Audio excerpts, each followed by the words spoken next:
The scenes in Gaza were of absolute chaos as 7 of the hostages were being released by Hamas and the Palestinian Islamic Jihad militant group. This was the moment Israeli civilian Arbel Yehud, 80-year-old Gadi Moses, and 5 Thai hostages were brought to a point in Khan Younis. Israel's Prime Minister Benjamin Netanyahu was reportedly furious and temporarily paused the release of Palestinian prisoners in response. Hamas has now assured mediators that this won't happen again. Eventually, the 7 released hostages were driven away and are now back in Israel receiving care. Agam Berger was the first hostage to be released earlier in the morning.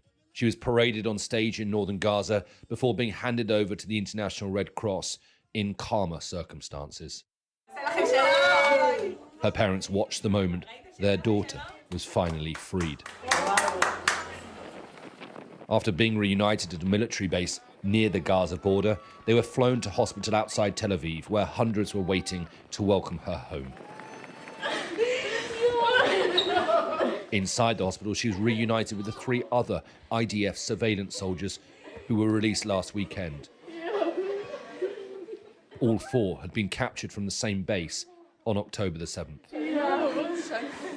This is a complex, emotional medical event for the captives returned to Israel, the families of all other hostages, captives, and for entire people of Israel here and abroad. The hostages' release was watched by hundreds at Hostage Square in Tel Aviv as well, including Steve Witkoff, Donald Trump's Middle East envoy, who is planning a visit to Gaza himself. It's showing what wonderful, how joyous the people of Israel are.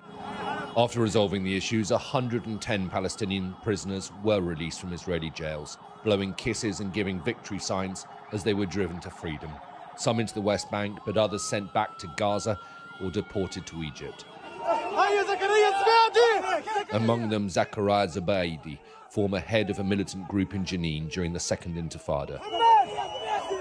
More hostages and prisoners are due to be released this Saturday.